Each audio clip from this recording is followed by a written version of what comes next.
And there's the third classic winner in this field, the 1,000 guineas winner Pebbles, who beat the Arc de Triomphe winner Rainbow Quest in the Coral Eclipse. Then, sadly, she went a little bit wrong.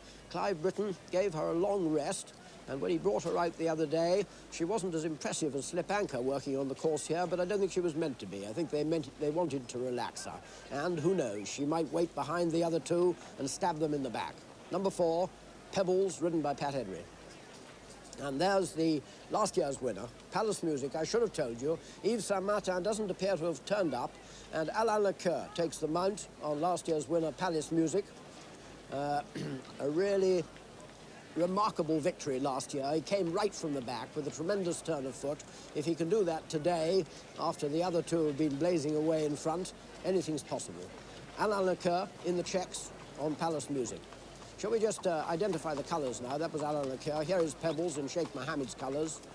Behind Pebbles comes Supreme Leader, third in the 2,000 guineas, fourth in the Derby. No apparent chance today. That's number 7, Vertige, who is pacemaker, for number 8, Vin de France. And behind him is Helen Street, the Irish Oaks winner. Then the Derby winner, Steve Cawthon in Lord Howard de Walden's apricot colours. And then the second filly in the field, Xyzophone. She's a maiden this season, but has run 2 really good races and is ridden by Brent Thompson. That's number 10, Xyzophone. And let's go out on the course now and see these great horses canter across the Raleigh Mile. That's one of the less great ones. Art Edict, he's won some real valuable place money around Europe this season, in Germany and Italy, and ran a good race at Newbury too, but he's got to be a real outsider here. Joe Mercer on Art Edict, and here's the betting. And Art Edict is the 250-to-1 outsider of the 10 runners here at the Dubai Champion Stakes. Slip Anchor and Comanche Run, the 11-to-8 joint favourites. Pebbles 5-to-1 from 11-to-2. Palace Music 14-to-1 from 16s. Helen Street 20-to-1. Xyzophone and Vin de France both 25-to-1 chances. Supreme Leader at 50s. Vertige 100-to-1. They all show. And I hear that Master Line has been awarded the first race. So that bad luck on Court and Spark and his rider. Court and Spark was clearly disqualified, and Master Line, who finished second, was awarded the first race today. So that means that Paul Cecil will be riding in the match against Willie Carson after the last race here at Newmarket. But there, a lovely picture, they're parading, and here is the Irish Oaks winner, Helen Street. Sadly, since that triumph at the Curragh, she seems really to have gone off the boil a little bit, a longish way behind Comanche Run at Phoenix Park, and she'd been only third to Oh So Sharp in the Musadora Stakes at York. So it will be a bit of a surprise over this shorter distance if Helen Street can get in a shake-up. Number 9, Helen Street. There's Vin de France. Well, one of Patrick Bjorn-Cohen's 3 runners. Two belong to Monsieur Wildenstein, but Vertige is making the running for this one. Vin de France wouldn't have been quite good enough in England, and I don't really see any reason why he should be now. His best distance also appears to be a mile, and this is going to be a very fast run, mile and a quarter. Number 8, Vin de France, ridden by poor Eric Legris, who of course lost the Prix de l'Arc de Triomphe on Sagas. And there's his pacemaker, Gerard Mossy, who rode the pacemaker in the Arc, Harold East, and gave it a ride which was controversial, to say the least. He rides Vertige today, and I hope he doesn't do the sort of thing he did on Harold East. That's number 7, Vertige, the mount of Gerard Mossy. And there is a Supreme Leader, as I told you. He ran the race of his life here to be third to Shadid in the 2,000 guineas. Then he was totally outpaced, like all the others, by Supreme Slip Anchor at Epsom, but did run a fine race to be fourth. Hasn't done very much since then, I'm afraid, neither at York nor in France at Maison Lafitte. It'll be a real surprise if he gets into the shake-up. Number 6, Supreme Leader. Xyzophone, very much on her toes, is fillied by the Minstrel, who she resembles, although she doesn't resemble him quite as much as his other son in the field. Xyzophone, as you see, had as a matter of fact, she's won twice as a 2-year-old. She hasn't won this season, but she's run 2 good races against Alba Hathry in the Child Stakes and against Shadid in the Queen Elizabeth Stakes. That's Xyzophon, certainly one of the outsiders, but we have some results from elsewhere. We have some results from elsewhere now. Starting at Newmarket in the 145, where there's now an amended result. Number 10, Corton Spark, was disqualified and placed 4th. The winner is now number 12, Masterline, at 7-2. Second, number 2, All Fair, 10-1. And third, number 4, Royal Halo, 9-4 favourite. Following the steward's inquiry, that's an amended result. Non-runner 11 and 8 ran. Kempton, 2 o'clock. The winner here was number 3, Charcoal Wally, at 4-1. Second, number 1, Allied Newcastle, 5-2 favourite. And third, number 2, Art Extreme, 9-2, 6 ran. Stratford, 2 o'clock, won by number 4, General Billy, at 33-1. Second, number 7, Little and Royal, the 13-8 favourite. And third, number 16, Stun and Boo, at 25-1. Non-runners 10 and 20, and 13 ran. Finally, the 2 o'clock at Bangor on Dee, won by number 2, Midsummer Express, at 8-1. Second, number 1, Black Earl, 10-1. And third, number 20, Valbach, also at 10-1. Handover, 6-4 favourite. Non-runner 15 and 10 ran. And there is Lester Piggott going down for his last big race at Newmarket on Comanche Run.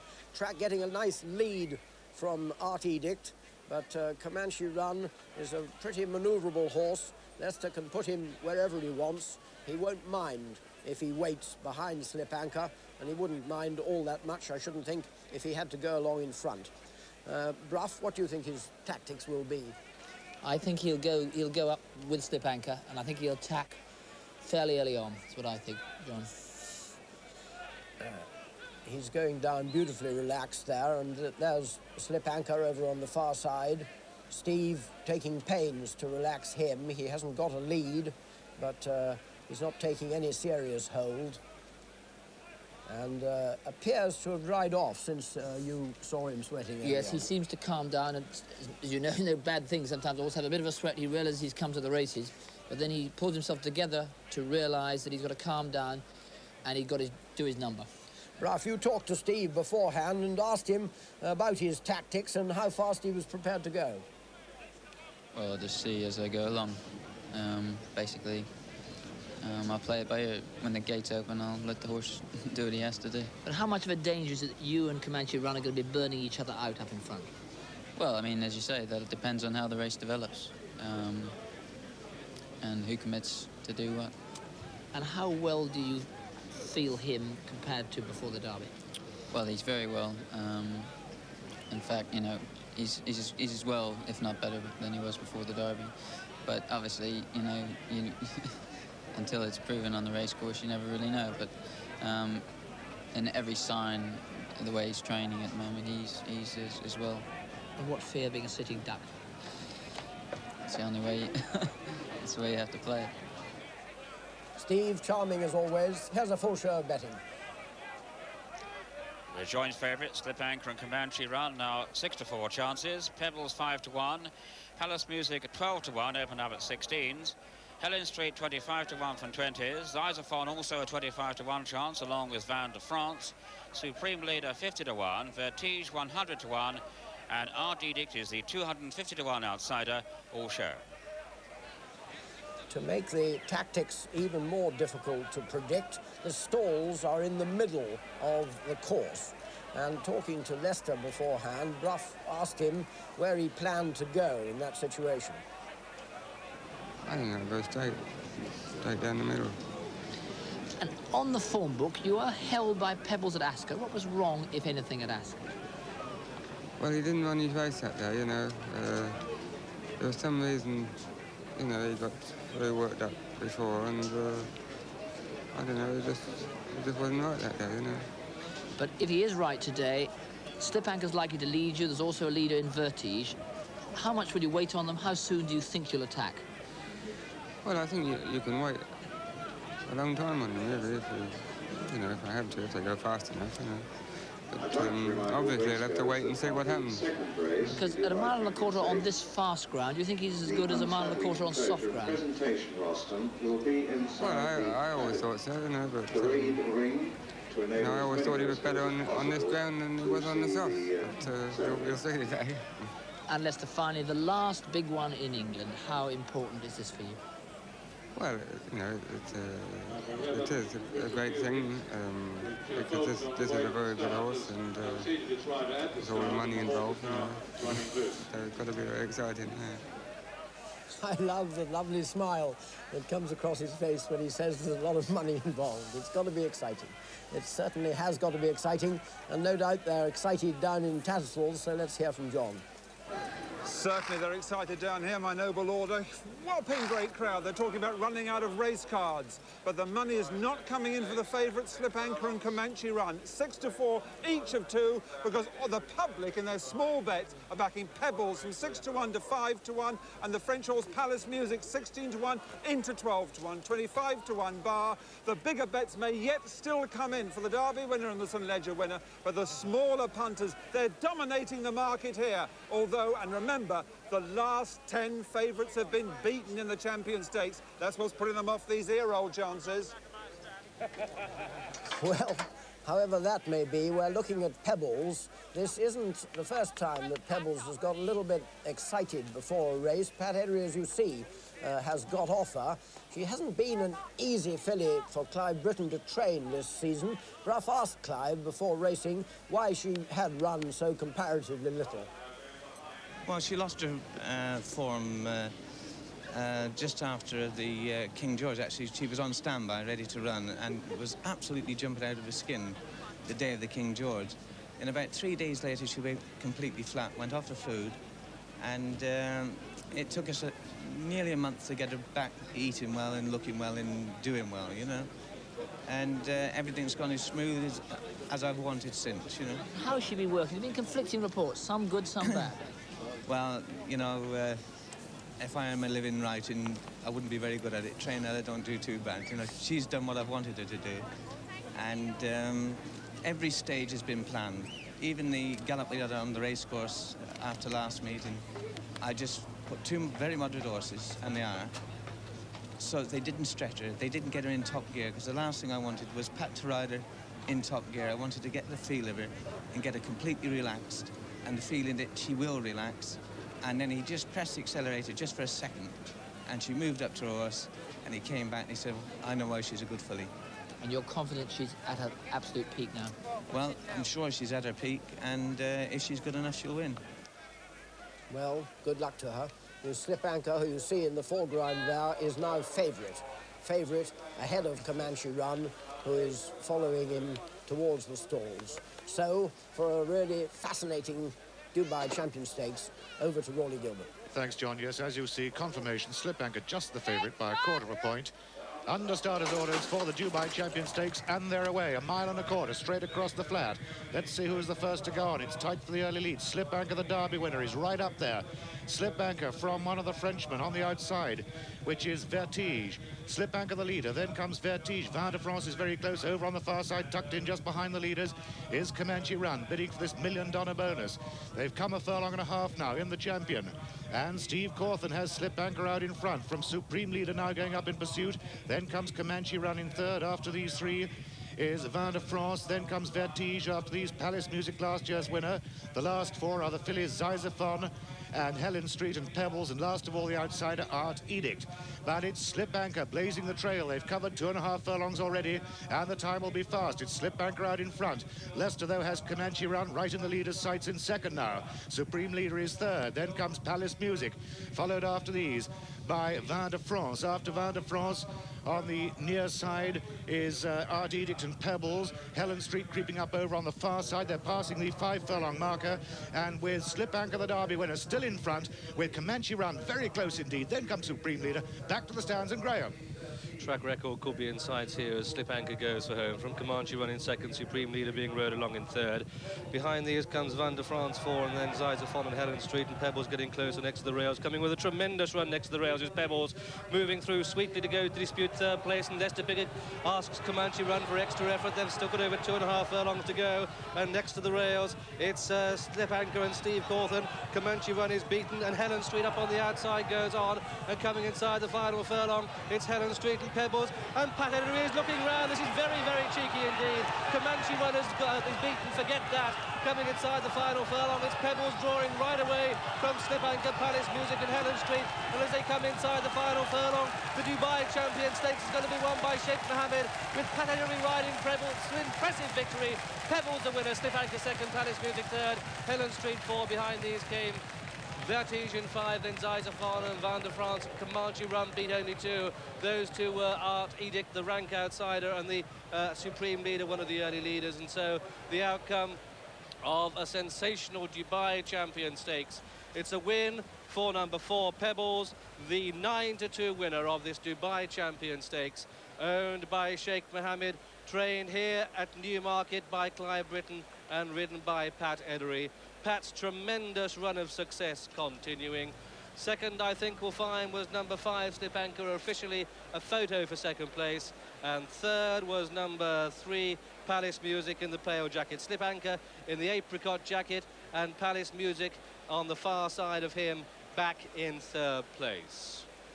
That's the 1, 2, 3 in this Dubai Champion Stakes. There's our winner, Pebbles, owned by Sheikh Mohammed. Let's go through the closing stages. And what we shall see is one of the greatest exhibitions of confidence by a jockey that I've ever been privileged to witness. Pat Edery has dropped Pebbles, the 1,000 guineas winner, out last. Now you see him gradually making progress along the rails. Slip Anchor, who's been in front from the start, is beginning to be nudged along by Steve Cawthon, but an even sadder sight is Comanche Run, who's already off the bit, already beaten. But just look at Pat Edery as he cruises up on Pebbles behind Slip Anchor, and in a moment, believe it or not, you're going to see him look round for danger. He still hasn't moved his hands on Pebbles' neck. Slip Anchor under extreme...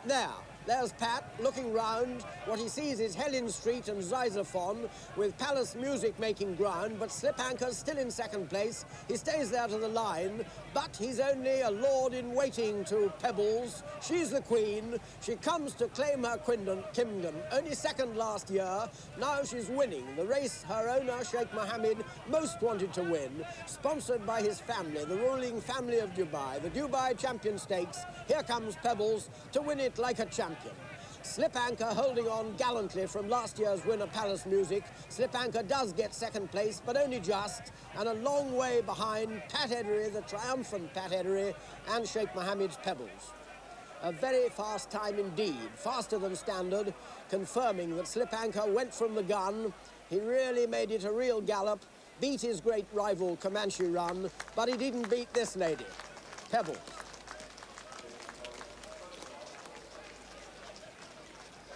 Well, not at all surprisingly, Pebbles is getting a tremendous welcome. And her very popular Irish rider, Pat Edery, who spent all Wednesday morning in front of the stewards in Paris, seeing whether he would keep the Arc de Triomphe on Rainbow Quest. He did. Incidentally, I've heard that Slip Anchor is confirmed in second place. Pat Edery did win that battle before the French stewards, so he has now won the 2 greatest prizes of European autumn racing, the Trust House 40 Prix de l'Arc de Triomphe and the Dubai Champion Stakes. And Clive Britton said that he wouldn't make much as a writer, but he didn't do too badly as a trainer.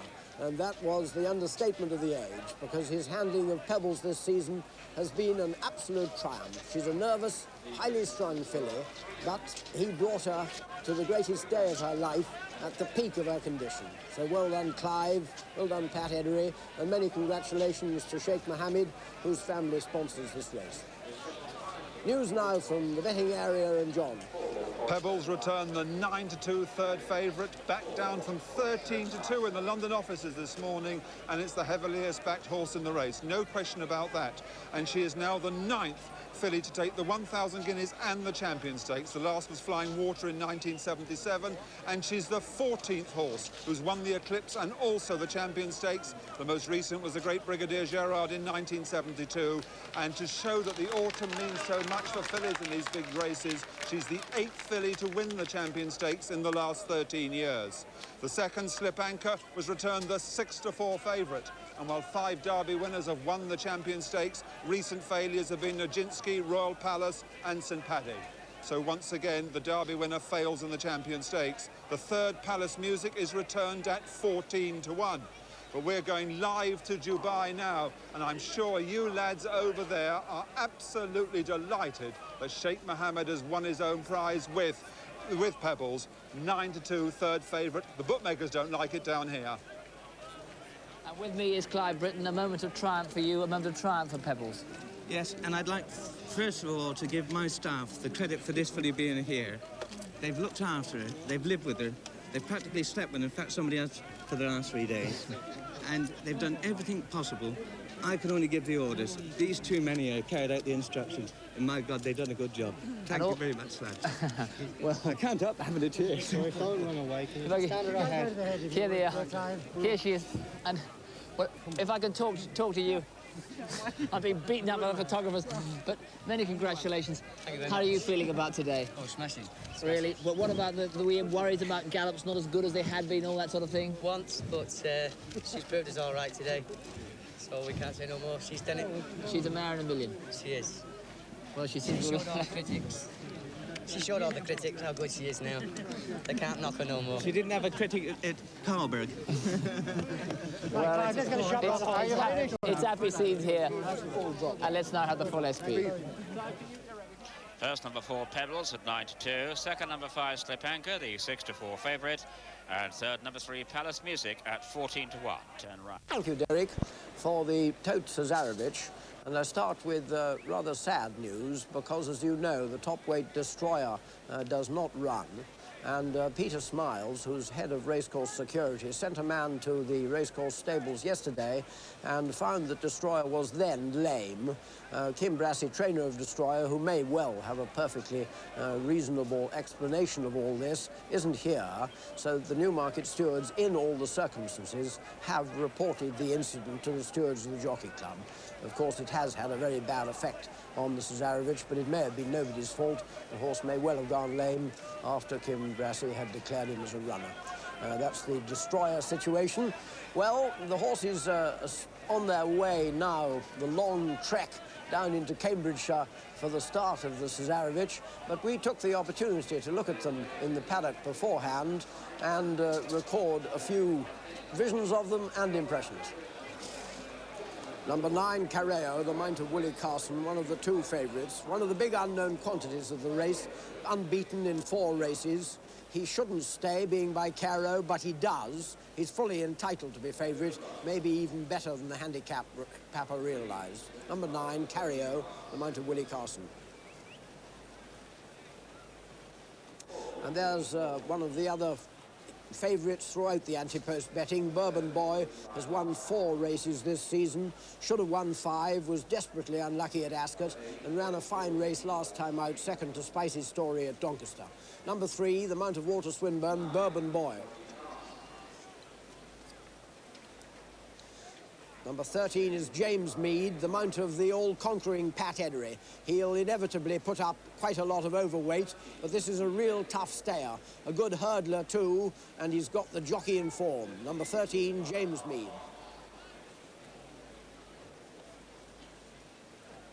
Last year's winner, number 15, Tom Sharp.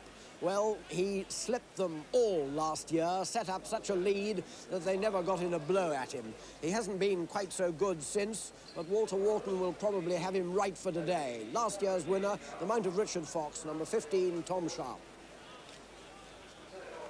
That's Trade Line, my idea of a possible each-way bet. His sire Highline gets tremendous stayers. This one won the Brown Ale Northumberland Plate and was desperately unlucky not to win the Chester Cup. Ray Cochrane rides him.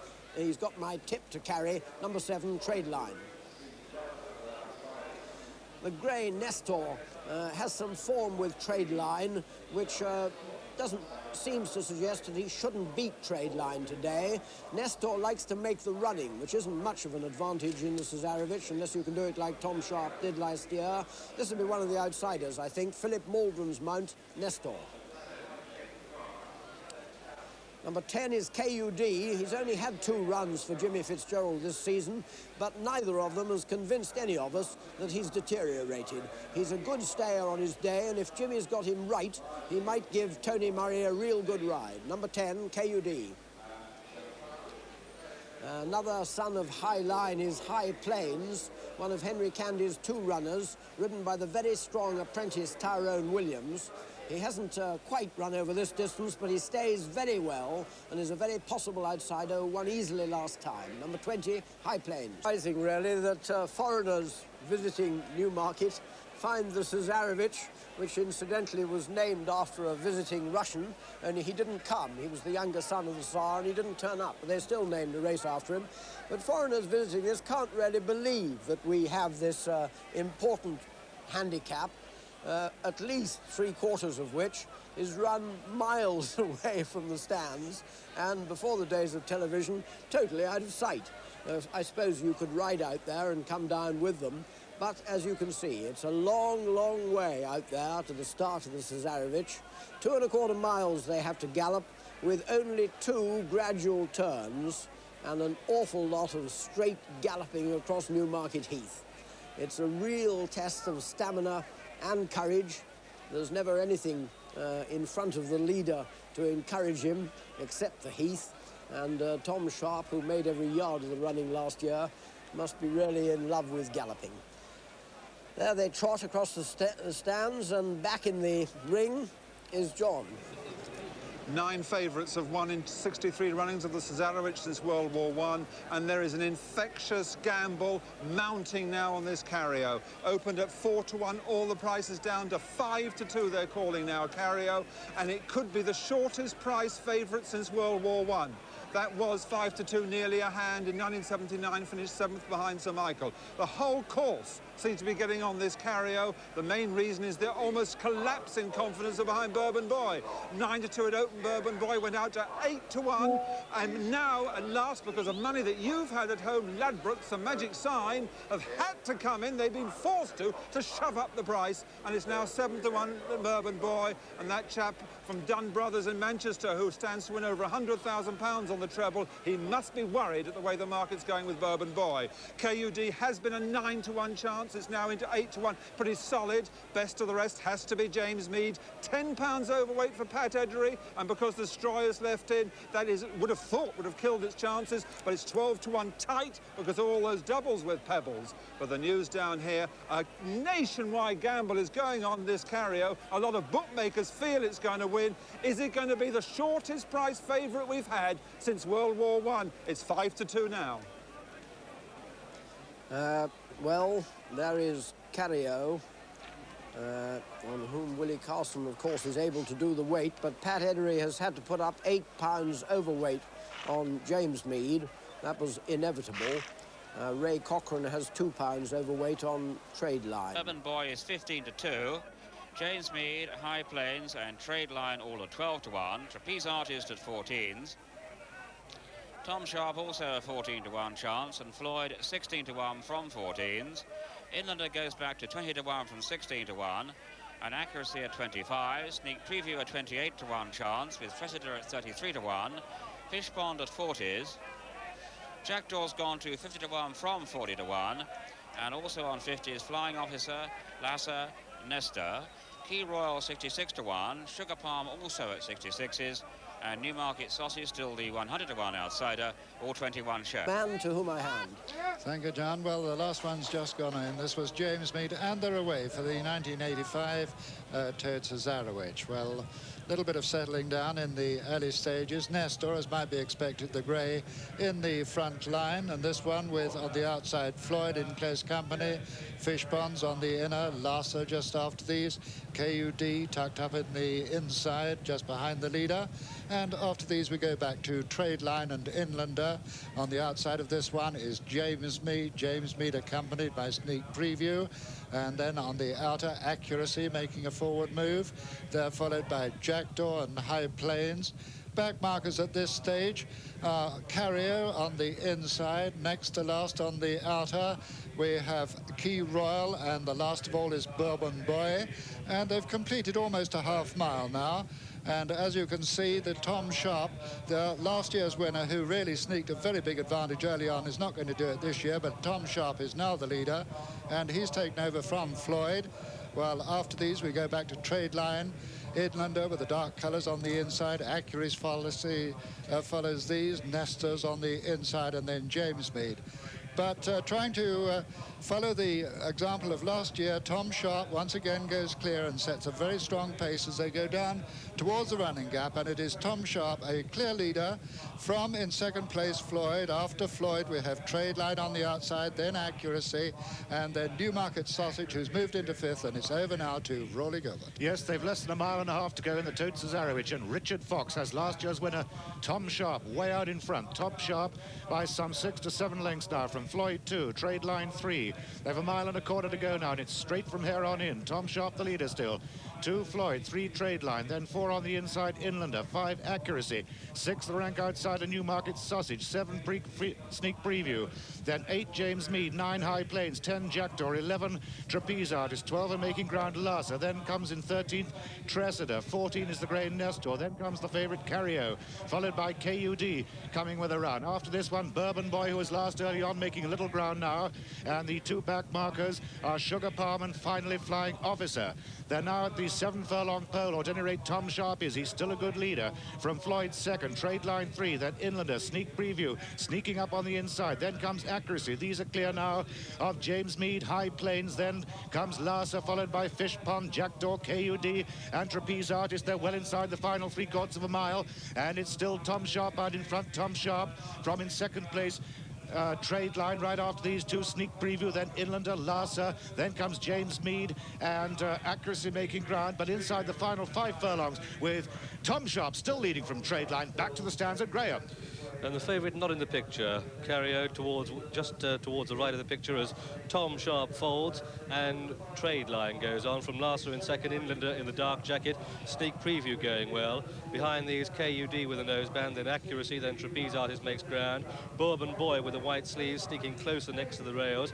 Tom Sharp drops tamely away, and we're just 2.5 to race, and Cario 3 from the right of the picture now with the white sleeves with quite a bit to do. Just over 2 furlongs to race, and it's Sneak Preview now, but here comes James Mead under Panettone down the centre of the track. James Mead in the yellow jacket, Cario, Bourbon Boy with the white sleeves, KUD next to the rails, just over a furlong to go. It's KUD next to the rails going for home. James Mead on his outside, Sneak Preview between horses, Bourbon Boy back in 4th place, but up front it's KUD who's battling on really strongly. KUD from James Mead and Sneak Preview, Bourbon Boy. They're going to be the 1, 2, 3, 4 in the Tote Cesarewitch. KUD wins it, James Mead second, Bourbon Boy third, Sneak Preview 4. A big gap to Larsa 5, and then Trapeze Artist Accuracy followed then by Fish Pond, and behind Fish Pond Inlander, then Sugar Palm and Trade Line and Cario and Tom Sharp. Even bigger gaps into Tressida, High Plains, Jackdaw. Behind these came Flying Officer, Nestor towards the rear, Key Royal, and one of the last to finish was Floyd. And so the outcome of this, the Tote Cesarewitch, it's a win for number 10 KUD, owned by Kenton Utilities and